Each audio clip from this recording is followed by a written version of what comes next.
intentional storytelling, big, bold steps toward more relevant and relatable presentations. It will be presented by two speakers, Debby Kerr-Henry, I should say distinguished Toastmaster, Debby Kerr-Henry, and distinguished Toastmaster, James Robinson. Debby Kerr and James Robinson are joining forces to promote their big, bold voices to empower others to speak their stories. With Debby Kerr's background in writing creative nonfiction and James' experience in presenting through parables, they aim to deliver an engaging and educational session with key takeaways. Debby Kerr and James.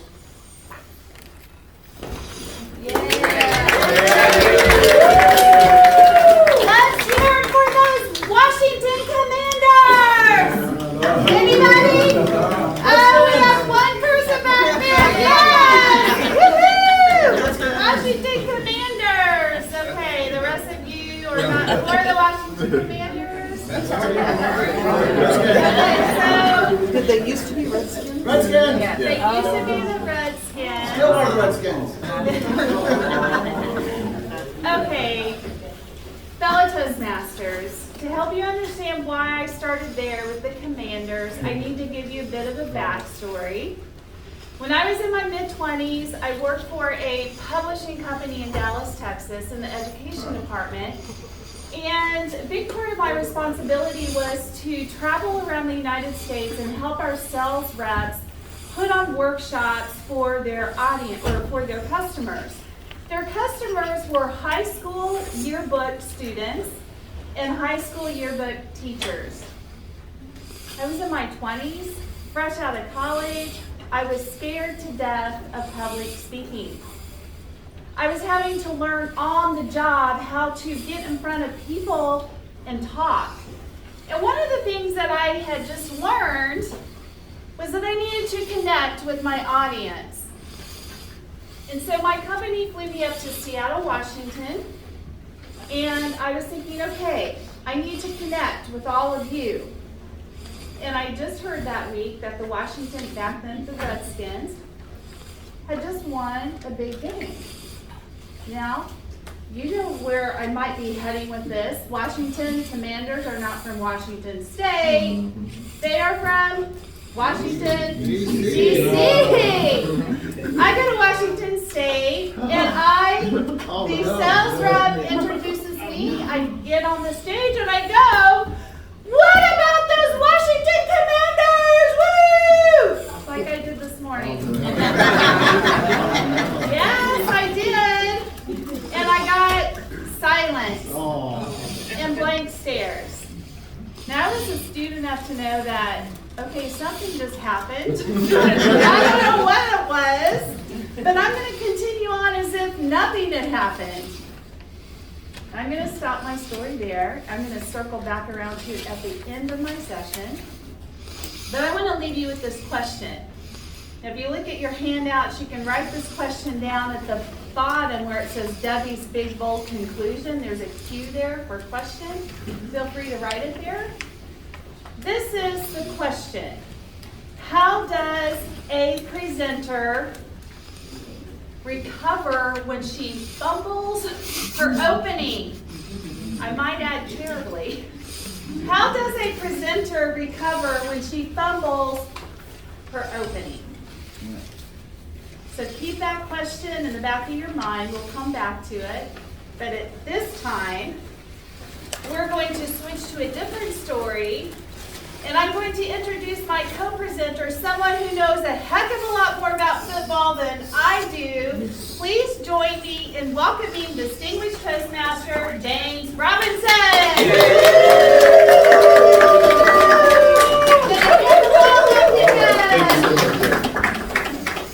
I don't know when you entered the room, did any of you get the memo? Did you have to smile before you come in the room? All right. There was a song, a children's song written in the 1920s by a man named Harry Dixon Lewis. This song became an anthem for the civil rights movement during the 50s and the 60s. freedom singing. Freedom singing, they use hymns as a form of resistance during social protest. That song that he wrote was entitled, "This Little Light of Mine, I'm Gonna Let It Shine." How many of you know that song? How many of you can sing that song? Yes. Look, we're going to sing just the chorus 3 times. 3 times, all right? Everybody, make sure you sing loud enough or you can't hear my voice. So 3 times, come on, on 3. 1, 2, 3, come on. This little light of mine, come on now. I'm gonna let it shine. One more time, come on. This little light of mine. What you gonna do? I'm gonna let it shine. All right, one more time, man. Come on. This little light of mine. All right, now come on. I'm gonna let it shine. Let it shine. Let it shine. Let it shine. I learned some years ago about singing. When I developed and discovered my gift, one of my friends played a trick on me. We went to a prayer meeting one night. He knew I couldn't sing, so he had everyone to join in on a prank on me. So everyone was singing out loud and everything. I got in, I felt good. I was singing so much, singing so loud. All of a sudden, everybody stopped singing.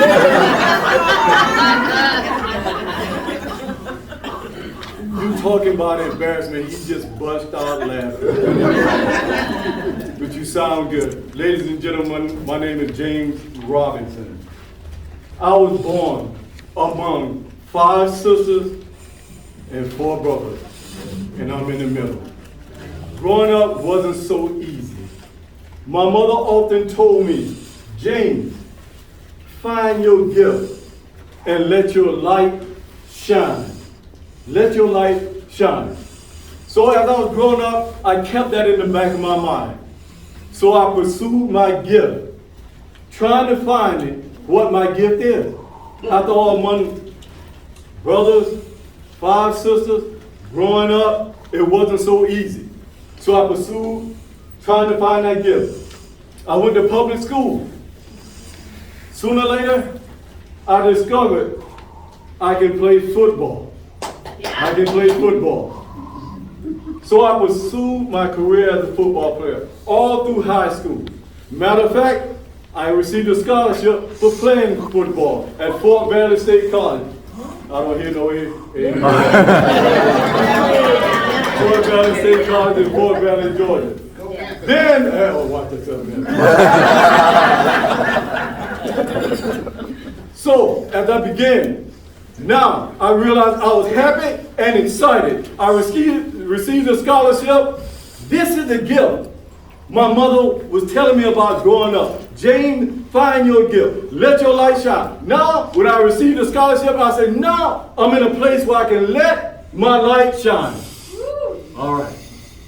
But sooner than later, I discovered football wasn't my gift. The guys were bigger, stronger, faster, and that I failed to mention, they hit a lot harder. But that wasn't the shocking part. The shocker was, I discovered I didn't even receive the scholarship that I was promised. Why? The paperwork wasn't even submitted for my scholarship. Heartbroken. But I always remember what my mother told me. Find the gift. So I had to quit college and I joined the United States Army. Joined the Army. Hoping that I can find my gift there. I finished my tour in the United States Army. Don't get me wrong, I was proud to serve my country. But I didn't find my gift there either. Years later, in search of my gift, I got a phone call. James, can you come preach at church? And I'm like, preach? Well, remember, I'm still searching for that gift. I know. I said, yes, I'll do it. I began to speak at a church function. And there, ladies and gentlemen, I found what my gift was. The gift of gab. And ever since, my light been shining brighter and brighter. It's a shame for us to live in this day and time, going through life's ups and downs, and not discovering what your gift really is in life. To walk up on stage, do your best, everybody give you standing ovation, but something deep down inside you know you was meant for more than this. Inside each and every one of us is placed a special gift. You were brought to this planet carrying something that each one of us needs. And if you leave off this planet without sharing, what a loss. We have lost so much in this life. Ladies and gentlemen, later I want to share with you how through life I fumbled, like Debbie said, I fumbled so much. But when I discovered my gift, it did something for me. So at this time, I'm going to leave off with that. And we're going to come back around and I'm going to share with you 3 gifts that helped me succeed. And I hope that it will make you succeed even more in finding your gift. I'm going to turn it back over to Debby.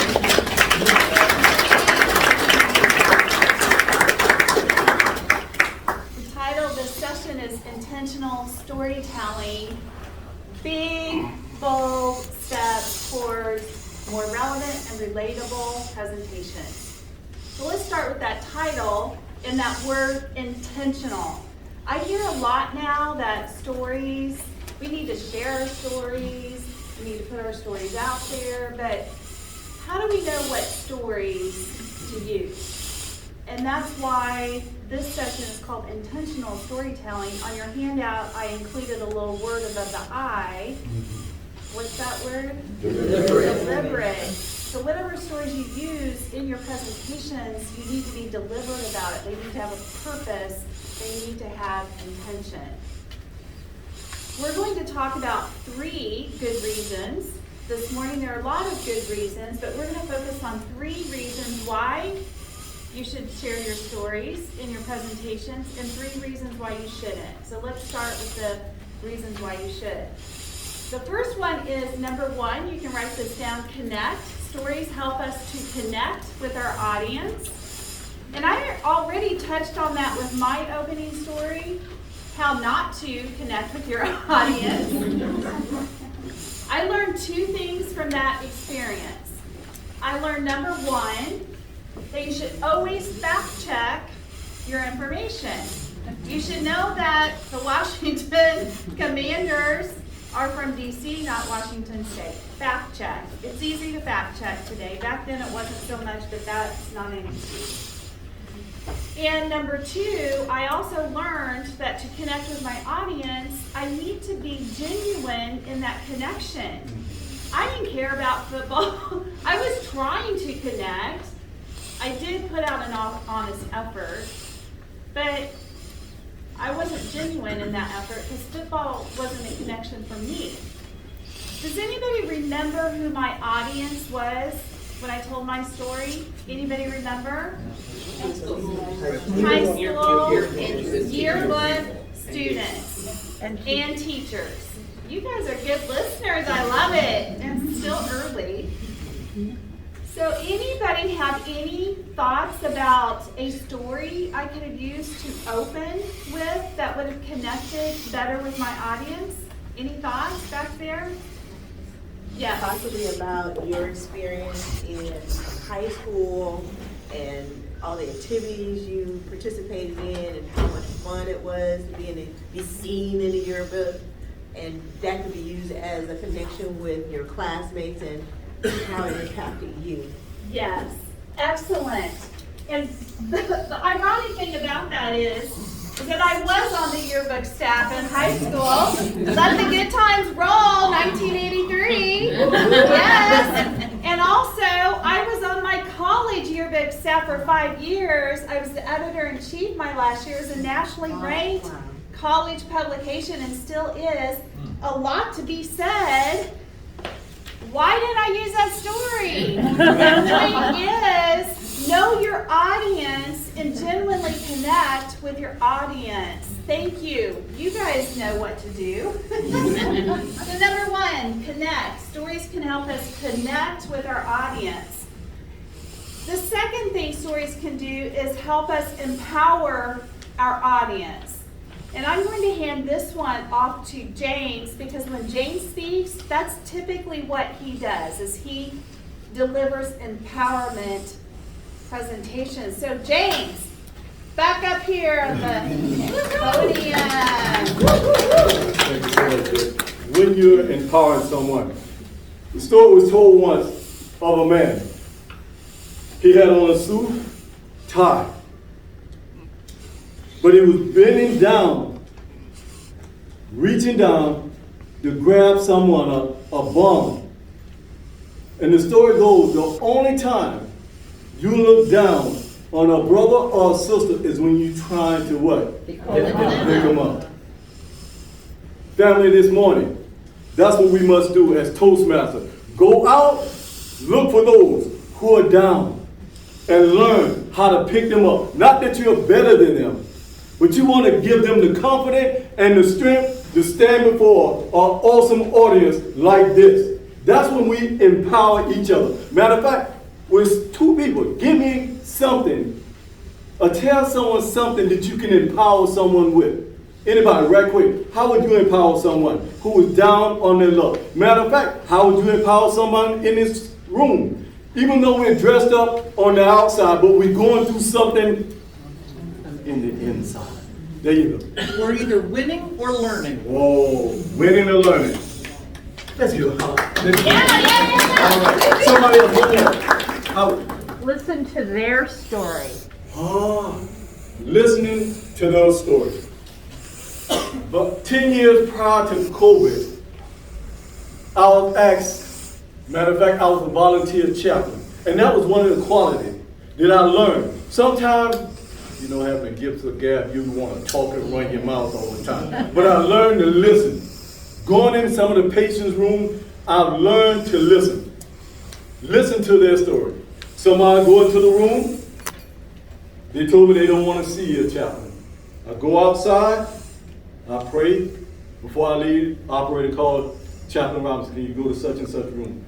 When I went back, they told me, I have something to say. I took a seat and I learned to listen. That's how we empower each other. Listening, we can help strengthen each other. And at this time, before I continue with the gift of gab, I'm going to turn it back over to Debby. Okay, number 3, we talked about connect, empower. Number 3 is stories can help us educate our audience. It can help our audience understand what we're trying to teach them. Does anybody give presentations that are more along teaching and education? Anybody? Okay, a lot of you in this room. So stories are a great way to help your audience understand your point, as opposed to just telling them information. You can show them that information through storytelling. Yeah, and I'm going to tell just a very short story. I hope I have enough time to just prove this point. Last week I was at a workshop here in Volusia County for Volusia Recovery Alliance. It was a workshop for people in recovery and family of loved ones in recovery, and they were teaching something called WRAP. It's an acronym, WRAP, Wellness Recovery Action Plan. The facilitator had been in recovery for, I think, like 20 years, and it was critically important that he taught everybody in this workshop why you should have a wellness plan. Not just why, but why it's important to have one throughout your recovery. I happen to be a loved one of someone in recovery. Everybody else in that room was at varying stages of recovery. And so he needed all of us to get on board with putting this wellness plan in place. And he talked about that he had this spot on his shoulder that he told his dermatologist about. His doctor said, I don't think it's anything, but we'll send it to the lab. It came back, it was cancer. It was a rare form of cancer. But his dermatologist said typically about 95% of the people get through this, no worries. He wasn't worried, he went to work. Work helped him keep his mind off of things. But, so then he had surgery, had it removed.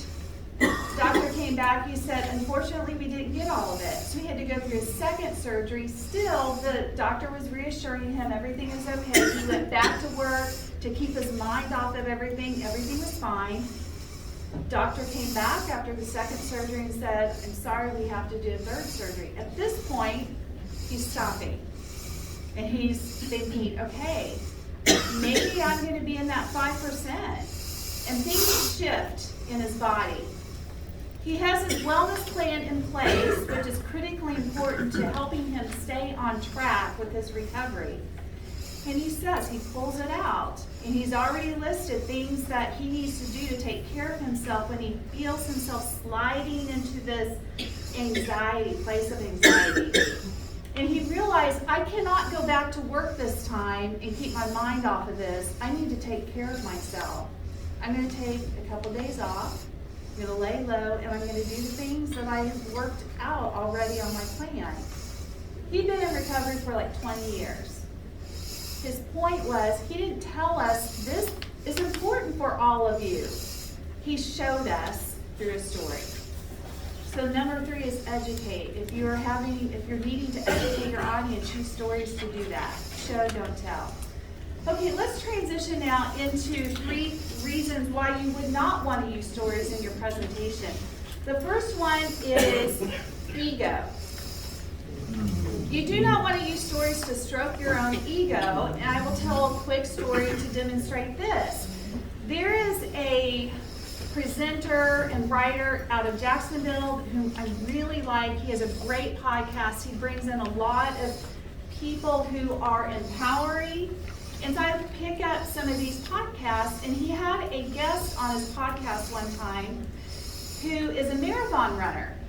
And I kind of go in and out of running. My sons were in cross country. I love the sport of running, not so much football, but I love sports, And so I was interested in this speaker because he'd been running marathons for every day for 100 days, something crazy like that. I'm like, why? I don't even understand that, So I was looking forward to hearing his story. Listening to the podcasts are typically excellent, but he kept talking about himself. This is what I'm doing this, I'm doing that, and I'm wondering why? Why are you doing that? He finally brings up the fact that he is raising money for a cause. I don't remember what it was because he didn't talk about that cause. So number 1 reason for not using stories is to stroke your ego. Stories are not meant for that. Stories are meant to connect with your audience and empower them, educate them, help them, not yourself. Okay, the number two on your list is exploit. You never want to use a story that might potentially exploit yourself or somebody else. Do we have anybody who works in nonprofit organizations? Anybody? Toastmasters is a nonprofit organization, so technically we're all in that field, but there's a lot of people actually work in nonprofit too, and I actually was at a workshop about a year and a half ago in Nashville at a nonprofit organization, and they brought this point up, and it's an excellent point. They talked about what's called ethical storytelling. And I put a website on your worksheet. It's actually by number 3. It should be by number 2.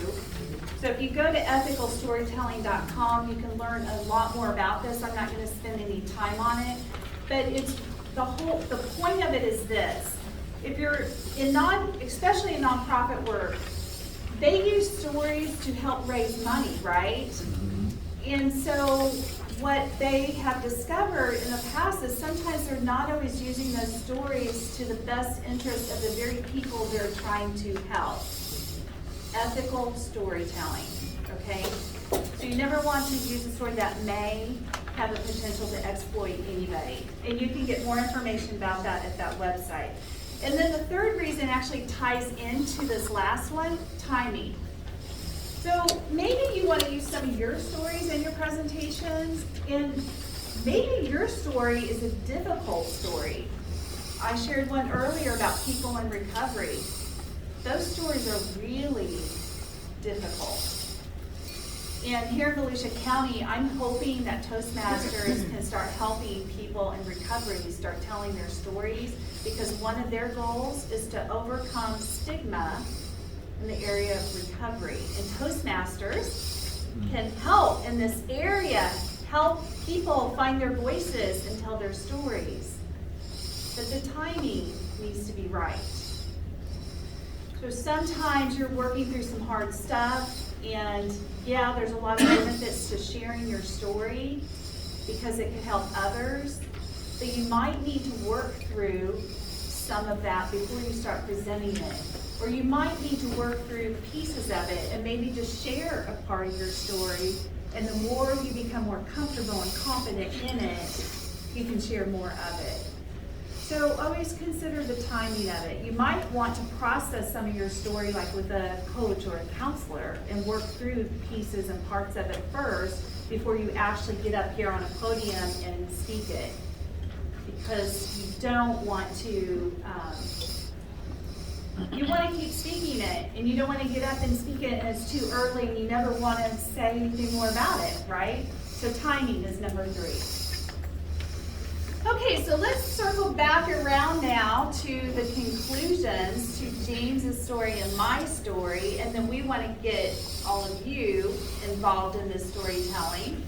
So let's talk about our conclusions. James, why don't you share in just a couple minutes your 3, well, in a few minutes, your 3 points, and then I will conclude our stories with the answer to my question that I gave earlier. So I'm going to hand the ball off to you. All right. Notice what Debbie said a few minutes, because you know I'm going to run my mouth. Specifically what she said, make it short. Sometimes finding our gifts can be frustrating, discouraging. Sometimes I even want to quit and give up. But I want to share 3 things with you that helped me discover my gift. Not only discover and let my light shine, that will help you, I hope, let your light shine. Number 1, find a gift that you're compassionate about. Something you're compassionate about, something that gives you a joy. Once you start talking, once you start moving, operating your gift, you're excited about it. Can't you tell I'm excited about talking? Yeah. All right. That's my passion and stuff. Number two, write this down. Number 2, your gifts will make room for you. What do you mean by that? Your gift, once you discover your gift and your talent, your gift will take you somewhere that you never imagined. Many of us aim too low and hit it all the time. Once I began to raise my standard, my gift made me more valuable. It stood me in front of an audience like you here. That's what your gift will make room for you. Number 3, write this down. Become a person of value. Critique your gift. Get feedback on your gift. Once you get feedback on your gift, you can start to develop yourself more and more, and your gift will make room for you. You'll become more valuable. Let me say it this way. Once you discover your gift and you become so good at it, you can build your house in the woods, and the world will make a beaten path just to find you for your gift. Because the world is seeking what you have. You didn't come on this planet. People didn't come to see you. They come to see what you're carrying. Your gift to serve to the world. So I leave you with this here. Discover your gift. Discover your talent. And serve it to the world. Back to you, Deb. Okay, so I'm going to come back to the question I posed earlier, but before I do that, I wanted to point out this handout that you all have too, and this is from that ethical storytelling website. And so it talks about their pledge in helping you deliver ethical stories, so that is helpful for you. So who can tell me the question that I left you with earlier? Did anybody write it down? What is the question? Somebody. How does the presenter? That's right. How does the presenter recover after she fumbles her opening? Well, I have to tell you, back then, my 20s, I did not recover. I lost all credibility because I did not fact check. But I will tell you this, I recovered long term, and this is why. I learned from that experience, and I got back in the game. And I kept practicing, joining Toastmasters, and I'm here now in front of all of you, still presenting, and I'm almost 60 now. So maybe you don't recover initially, so my message to you is don't quit, stay in the game. Keep practicing and polishing and speaking your voice, because it does matter. Speaking of voices, we want to hear your voices now. On the back of your handout, James and I have given you some story prompts, and because we're having to rush through time here, we're going to do a little tabletop base. I was hoping we'd have a little time to maybe to think through some things. But I want you to just go through those prompts quickly and just think about the first thing that pops into your mind. So don't think about it too much. Usually the first things that come to your mind, there's a lot of value in that. So think about the first thing that pops to your mind with any of those story prompts. And I want you to come up here and share some of your stories, but I also want you to do this. Think about how that story can help one of your presentations. Remember the 3 points we started with? The intentional point of connecting. How can your story help connect you to your audience? Or how can your story help empower your audience? Or maybe your story will help educate your audience. So think about what is the intention of that story. And we're going to do this tabletop style. We're all Toastmasters, so we're going to do this quickly. Do we have any volunteers? Does anybody have a story that they will come up here and share with the rest of us? We have a room full of Toastmasters! Come on, okay, right here. I'm going to bring the mic up. Yeah, you guys are not going to sit there and not see. Okay, tell us your name, and you have Marie. Can you do the time? Make sure he doesn't go past 2 minutes. Okay? So I'll just hand the mic to you. Just tell us your name. Tell us what club you're with, how long you've been a Toastmaster, and then share your story and how you think you can use that in a presentation. Well, thank you for the introduction. My name is Chris Engel. I am from Ponte Vedra Toastmasters in Ponte Vedra Beach, which is near Jacksonville. How many Jacksonville people do we have here? Whoa! My heart's pounding. I hope this is the same for everyone, imagining me standing up here. I joined Toastmasters in September of 2019, and it actually relates to the story I was going to tell. I kept thinking about the idea that you have to tell a story that matters. I worked on Wall Street for 20 years on the institutional sales and trading desk, meeting with some of the top institutional investors on the planet, huge trillion-dollar companies. And when I'd go into these companies and I'd have to introduce one of my top research analysts, I'd think about it for days, just getting up and having to say, this is my colleague and this is his background, and I'd panic and I'd be all nervous about it. This isn't the way to live. And then I started to have this dream. I'm on the bottom of the ocean floor, silty sandy bottom, about 30 feet of clear water over my head, and the sunlight is just warbling through. Very quiet, and I'm walking forward, and there's darkness in front of me. There's an abyss, darkness going straight down and out in front of me.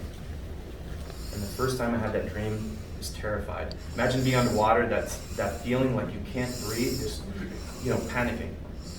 And I had that dream over and over and over again. And each time, that pulsing, scary feeling was there. But each time it became less, until it flipped.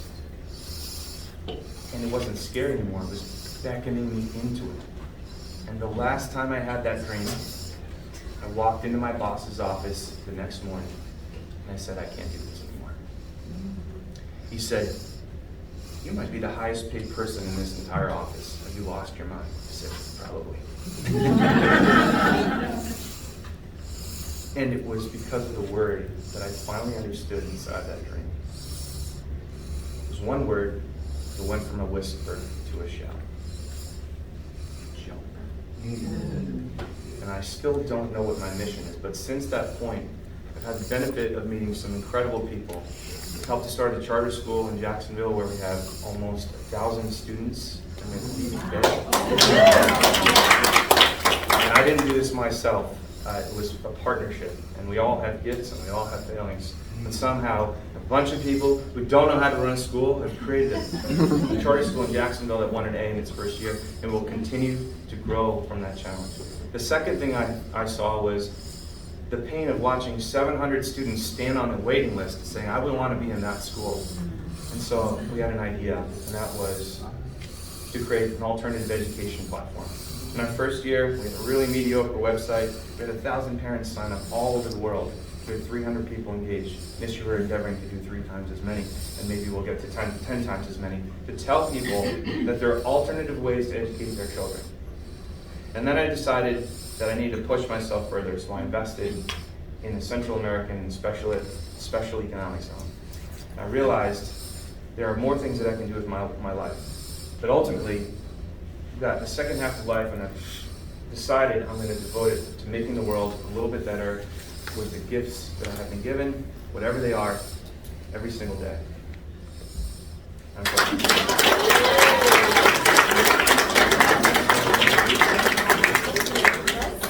it up for Chris.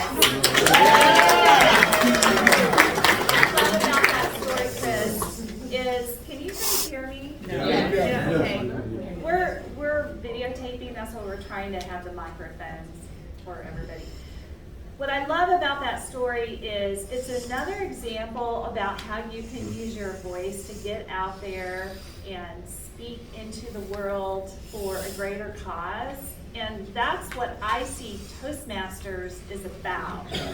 The more we learn how to speak and go out there and speak for causes that makes our world a better place, that's, to me, what Toastmasters is about. Okay, do we have anybody else who would like to come up and share a story? Okay, we have one right here. Come on up.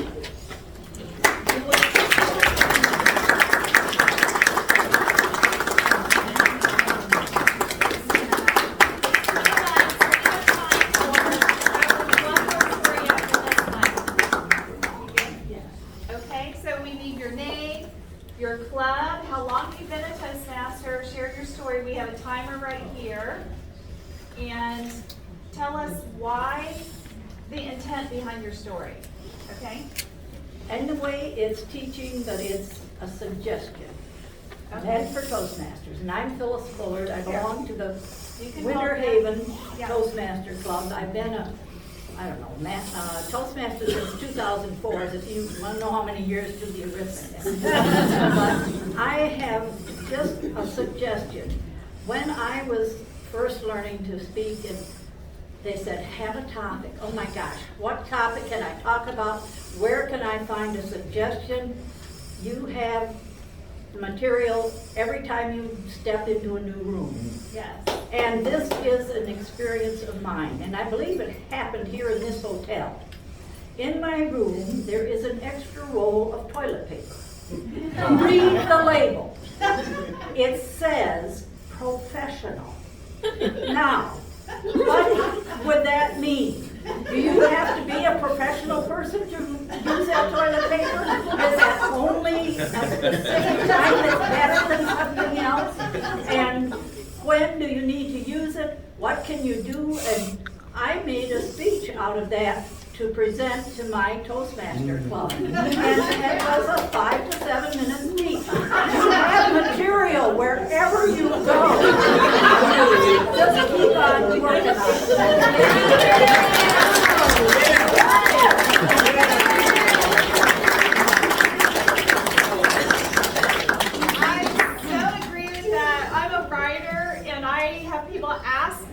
Question a lot, like, where do you find your stories? And I'm like, they're everywhere. That was a perfect example. Wherever you go. That's right. Ding. Yeah, okay. I'm going to ask real quick, do we have any first timers in here? Raise your hand if you are first timers.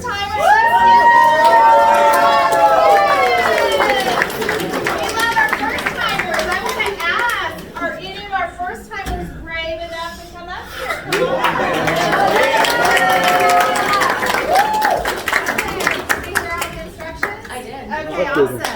I'm Lola from Plant City. I joined Toastmasters 2 days ago.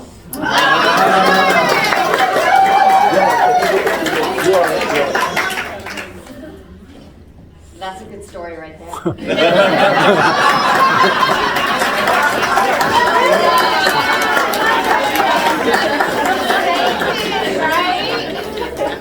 Okay, what time is it now?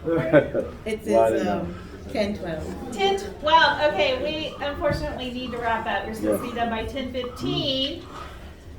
So, I would like to just say this to wrap up our session. Let's go back to the title of the session, Intentional Storytelling. What is it?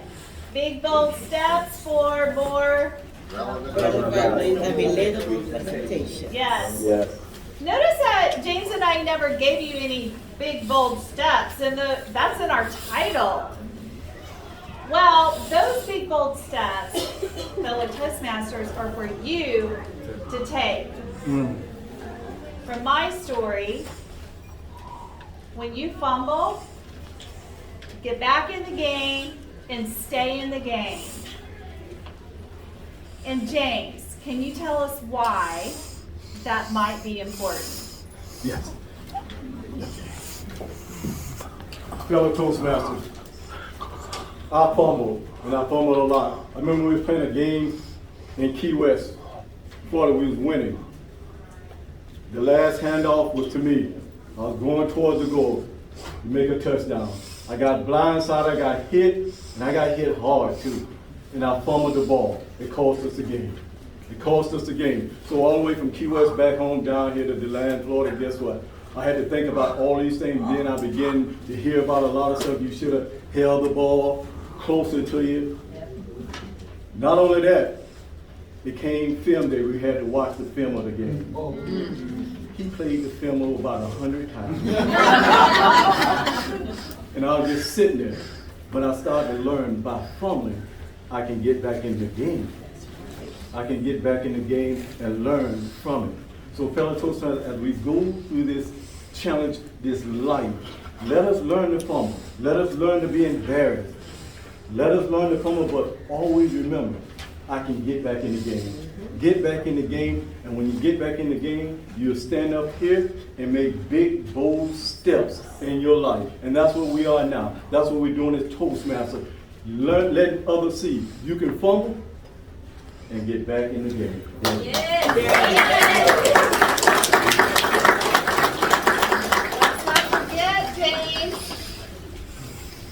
Let's not forget, when we do that, what happens, our light shines brighter and brighter and brighter. This little light of mine, come on. I'm gonna let it shine. This little light of mine. I'm gonna let it shine.